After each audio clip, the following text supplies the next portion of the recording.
한 요양원에서 코로나19 확진자가 무더기로 발생했습니다. 밀집도가 높고 고령자가 많은 곳이어서 추가 확산 가능성이 높은 상황입니다. 요양원과 병원 등에서 감염이 잇따르자 보건당국이 내일부터 감염 취약계층 20만 명에 대해 전수 진단 검사를 실시합니다. 30분 만에 결과를 알 수 있는 신속 항원 검사로 감염원 차단에 나선다는 방침입니다. 15년간 우여곡절을 겪은 KTX 오송 역세권 개발 사업이 본 궤도에 오를 전망입니다.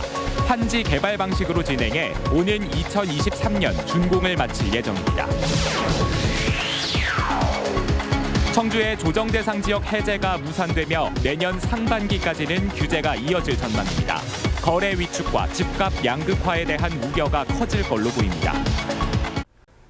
여러분 안녕하십니까? CJB 8시 뉴스 시작합니다.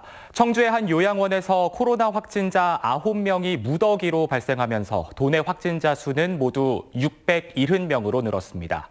높은 밀집도에 고령자가 많은 요양시설로 추가 확산 가능성이 높습니다. 또 괴산에선 코로나에 확진된 50대가 숨지기도 했습니다. 김기수 기자가 취재했습니다. 청주의 한 요양원에서 코로나 확진자가 속출했습니다. 어제 요양원 조리 종사자 1명이 확진 판정을 받은 데 이어 밤늦게 요양보호사 6명이 추가 확진됐습니다. 오늘은 전날 확진 판정을 받은 요양보호사 A씨의 배우자가 확진되는 N차 감염 등 추가 확진이 잇따랐습니다. 방역당국은 시설 입소자와 직원들을 대상으로 진단검사를 벌이고 있습니다. 요양원 주변 병원과 노인 전문병원 등 4곳에 대해 검사를 진행 중인데 검사 대상만 520여 명에 달합니다. 고령자가 많은 데다 밀집도가 높은 고위험 시설인 만큼 추가 확진 가능성도 배제할 수 없습니다. 우리 시 곳곳에 거미줄처럼 퍼져 있을 수 있다는 점이 우려스럽습니다. 바이러스로부터 가장 가혹한 시련을 겪을 어르신들의 건강과 추가 감염이 문제입니다. 한 병원에서 22명의 확진자가 쏟아져 나온 괴산구는 추가 확산을 막기 위해 안간힘을 쓰고 있습니다. 해당 병원의 코호트 격리를 유지하고 병원을 방문했던 군민을 대상으로 전원 진단검사에 나설 방침입니다. 한편 지난 16일 코로나 확진 판정을 받았던 50대가 치료시설 입원 대기 중 숨지기도 했습니다. 병원 내 격리 상태를 확실히 유지하여 외부와의 차단을 확실히 하고 확진자들은 최대한 빨리 전담병원으로 이송 조치토록 하겠습니다. 방역당국은 코로나 발생 이래 가장 큰 위기에 직면해 있다며 철저한 개인 방역 수칙 준수를 당부했습니다. CJB 뉴스 김기수입니다. 제천 지역 코로나19 누적 확진자 수가 200명을 넘어섰습니다. 연속 24일째 하루도 빠지지 않고 확진자가 발생한 건데요. 또 충주에선 하수처리장 직원의 가족들이 증상 발현 열흘 이후에나 확진되면서 군부대 장병 등 300여 명이 자가격리에 들어가는 등 방역에 비상이 걸렸습니다. 이윤영 기자의 보도입니다. 제천에서 코로나19 확진자가 200명을 넘어섰습니다.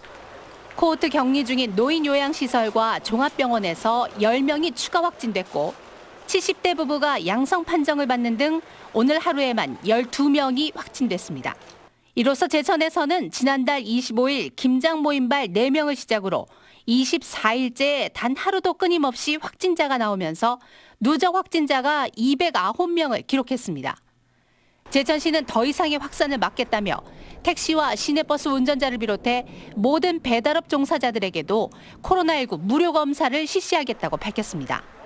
배달업에 종사하시는 분들께서는 모두 검사를 받아주시기 바라며 배달 시 방역 수칙을 철저히 지켜주시기 바랍니다.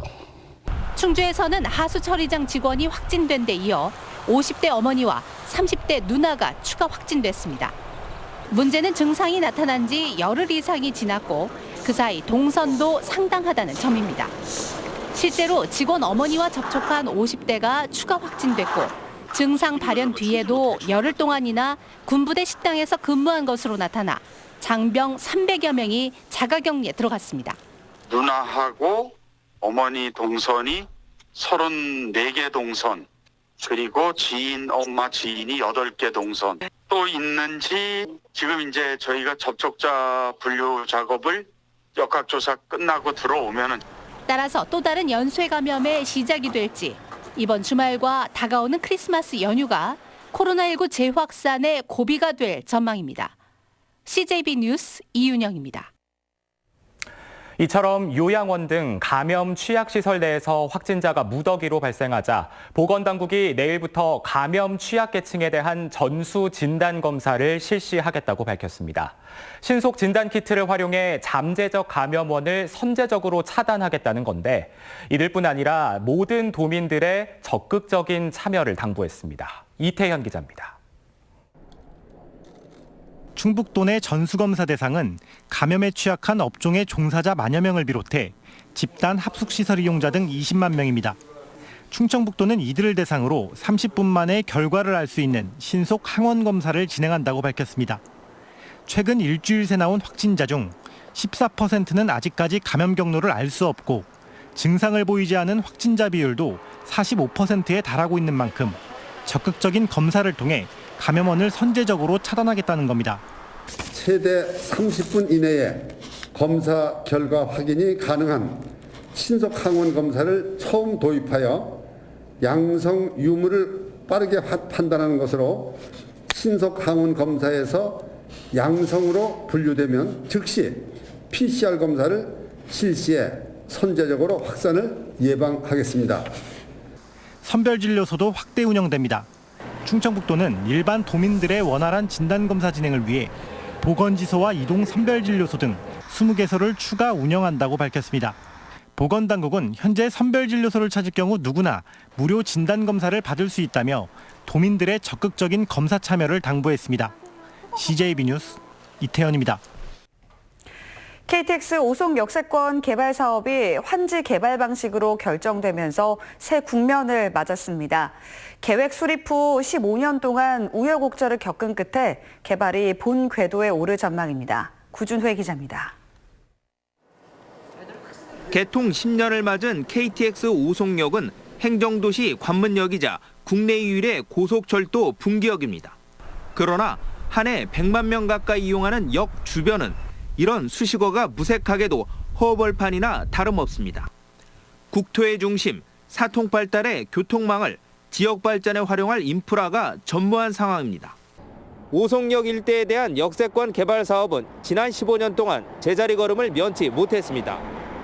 2005년 도가 공영 개발을 추진했다 높아진 집가 등으로 포기했고 2016년 토지주들이 다시 민간 개발에 나섰지만 2017년 사업 시행자가 포기하면서 재차 무산됐습니다. 이후 오랜 진통 끝에 오송 역세권 개발이 새 국면을 맞았습니다. 오송 역세권지구 도시개발 사업조합은 최근 열린 임시총회에서 토지주 80% 이상이 환지 개발에 동의했다고 밝혔습니다. 환지란 사업 시행자가 토지 보상금 대신 사업구역 내 개발된 땅을 지급하는 보상 방식입니다. 남은 마지막 절차는 청주시에서 환지 계획 승인이 나면 곧바로 이제 지작물 보상을 할 것이고 지작물 보상과 동시에 토목공사를 착수하게 되겠습니다. 업무 대행사는 2023년까지 준공을 마치고 아파트와 50층 규모의 유통 상업시설, 호텔, 영화관, 컨벤션 센터 등을 건설할 예정이라고 밝혔습니다. 15년 만에 개발 가시권에 접어든 오송 역세권 사업이 청사진대로 추진될 수 있을지 주목됩니다. CJB 뉴스 구준혜입니다. 청주 조정 대상 지역 해제가 무산되면서 엇갈린 반응이 나오고 있습니다. 주택시장 침체 등 우려의 목소리가 커지는 가운데 청약 실수요자들은 잘된 일이라며 반기는 분위기입니다. 조상우 기자입니다. 청주 부동산 중개인들이 한데 모여 조정 대상 지역 해제를 촉구한 데 이어 지역 국회의원들과 시의회까지 나서 해제를 건의했지만 수포로 돌아갔습니다. 국토부 주거정책심의위원회 결과 해제 지역 명단에 청주는 완전히 빠졌습니다. 청주의 경우 최근 일부 단지를 중심으로 신고가 기록이 속출하는 상황에서 집값 상승 가능성이 여전하다고 판단한 것으로 보입니다. 구도심 등 최소한 집값이 안정적인 지역이라도 해제를 기대했던 업계는 실망감을 감추지 못하고 있습니다. 아주 급등한 지역의 어떤 동 단위로만 몇 군데 이렇게 규제가 되고 그다음에 다 풀릴 거라고 생각했는데 이게 뭐 전면 그냥 그대로 유지되는 걸로 되다 보니까 이거는 참 말이 안 된다고 생각합니다. 이거. 반면 신규 주택값이 크게 올라 청약 시장을 노려온 실수요자들은 이번 조치를 오히려 반기고 있습니다. 최근 5년간 당첨된 적이 있거나 2주택 이상 세대는 청약 1순위에서 배제되기 때문에 실수요 세대의 당첨 확률이 조금은 높아진다는 겁니다. 청약을 할 경우에 우리 무주택자 입장에서는 여러 가지 경쟁이 심해지고 또 투기가 과열되기 때문에 현재같이 조정 지역이 그대로 묶여 있는 게 저희 무주택자 입장에서는 좀 훨씬 나은 것 같습니다. 청주가 최소 내년 상반기까지는 조정 대상 지역 규제를 받게 되면서 거래 위축과 집값 양극화를 우려하는 목소리는 커질 것으로 전망됩니다.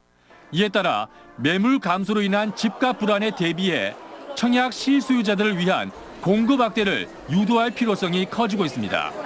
CJB 뉴스 조상우입니다. 오늘 반짝 날이 풀렸지만 이번 주 내내 추웠고 또 밤부터 기온이 다시 큰 폭으로 떨어집니다. 연이은 한파 속에 이번 달에만 벌써 8명의 한랭 질환자가 발생했는데요. 건강수칙 준수가 그 어느 때보다 중요해졌습니다. 안정은 기자의 보도입니다. 갑작스러운 강추위 속에 밖에서 앉아있다 변을 당한 50대 노숙인의 죽음을 전해드렸습니다. 이번 달 들어 충북에선 이틀에 1명꼴로 한랭 질환자가 발생했습니다. 한랭 질환은 추위가 직접적인 원인이 되는 질환으로 신체 적응기인 초겨울엔 약한 추위도 치명적일 수 있습니다. 지난 6년간 발생한 도내 한랭 질환자를 보면 전체 156명 가운데 저체온증이 130여 명으로 압도적으로 많습니다. 저체온증은 체온이 35도 이하로 떨어진 상태로 심한 오한과 피로감, 더 나아가 기억과 방향 감각을 상실하기도 합니다. 또 전국 한랭 질환 사망자 65명 중 12%는 충북에서 발생한 것으로 나타났습니다. 전문가들은 몸의 이상 증세를 잘 살피고 보온에 신경 쓰는 등 일반 건강 수칙을 지키면 충분히 한랭 질환을 예방할 수 있다고 말합니다. 즉시 젖은 의류를 제거하고 따뜻한 담요 등으로 보온하는 게 좀 도움이 될 수 있습니다. 그리고 동상 같은 게 있을 경우에는 더운 물에 20-30분간 손상 부위를 담그는 게 또 체온 유지 기능이 약한 어르신과 어린이, 심내혈관 질환 등 만성 질환자는 무리한 실외 활동을 자제하라고 당부합니다. 만성 질환자 같은 경우는 이제 급격한 온도 변화에 혈압이 상승하고 증상이 악화될 수가 있으므로 이럴 때 추위에 갑자기 노출되지 않게 개인별 건강수칙 준수와 함께 독거 노인 등 취약계층이 화를 입지 않도록 사회적 안전망을 다시 한번 점검해 볼 때입니다. CJB 뉴스 안정은입니다.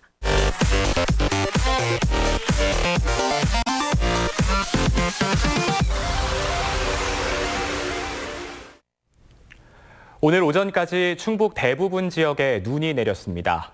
지역별 최대 적설량은 지난 13일 내린 눈이 녹지 않은 제천에 오늘 0.5cm가 더 내려 6.8cm를 기록했고 충주는 5.4cm, 괴산은 4.7cm, 청주는 0.3cm를 나타냈습니다. 현재 충북 대부분 지방의 눈이 그친 가운데 오늘 밤 9시를 기해 충주와 제천, 단양, 음성, 괴산 등 도내 5개 시군에 한파 경보가 발효됐습니다. 청주기상지청은 내일 제천의 수은주가 영하 19도까지 떨어지는 등 기온이 급강하하겠다며 추위에 대비해 줄 것을 당부했습니다. 충청북도는 청주 미호천과 무심천, 진천 백곡지 철새 도래지에서 지난 14일 채취한 야생조류 분변에서 조류 인플루엔자 AI 항원이 검출됐다고 밝혔습니다. 고병원성 여부 등 최종 검사 결과는 다음 주 초쯤 나올 전망입니다. 항원이 검출된 지점의 반경 10km 지역 농가 78곳을 검사한 결과 이상이 나타난 곳은 없었으며 도 방역당국은 이동 제한과 소독 등의 조치를 시행하고 있습니다. 다음은 저희 CJB의 희망 2021 나눔 캠페인 성금을 보내주신 분들입니다. 옥산면 밀양박씨 문도공파 종친회 50만 원, 사창동 신복식님 45만 5천 원, 영운동 파모스라움 아파트 주민 일동 30만 원, 옥산면 기관단체장 협의회 일동 30만 원의 성금을 보내주셨습니다. 사직동 손칼국수 20만 원, 수곡일동 3일맨션 주민 일동 20만 원, 영운동 14통 두산 하이츠타운 아파트 주민 일동 20만 원, 사창동 이연숙님 16만 원의 정성을 보내주셨습니다. 사창동 스마일치과 10만 원, 사창동 박길순, 주홍림님 각각 10만 원, 농업회사법인 한우고을 주식회사 10만 원, 수곡일동 18통장 김민숙님 10만 원, 사창동 이영미님 5만 원, 영운동 은성아파트 주민 일동 5만 원, 사창동 평화아파트 주민 일동 4만 원, 사직일동 강현주, 박은지, 팽순자, 전천식님 각각 만 원의 정성을 보내주셨습니다. 성금을 보내주신 분들께 감사드립니다. 저희 CJB는 연말연시를 맞아 주변의 어려운 이웃을 돕기 위해 충북사회복지공동모금회, 충북적십자사와 함께 새해 1월 말까지 희망 2021 나눔 캠페인을 진행하고 있습니다. 성금을 보내주실 분들은 CJB를 직접 방문해 주시거나 농협 또는 신한은행 계좌를 이용해 주시면 됩니다. 제천시가 코로나19로 어려움을 겪는 이웃들을 돕기 위해 펼치고 있는 모금 운동에 온정의 손길이 잇따르고 있습니다. 제천 산업단지 입주기업인 일진글로벌은 오늘 코로나19 취약계층 성금 5천만 원과 이웃사랑 성금 1,000만 원을 전달했습니다. 아울러 제천시 1,000여 명의 공직자들도 7천여만 원의 정성을 모았습니다.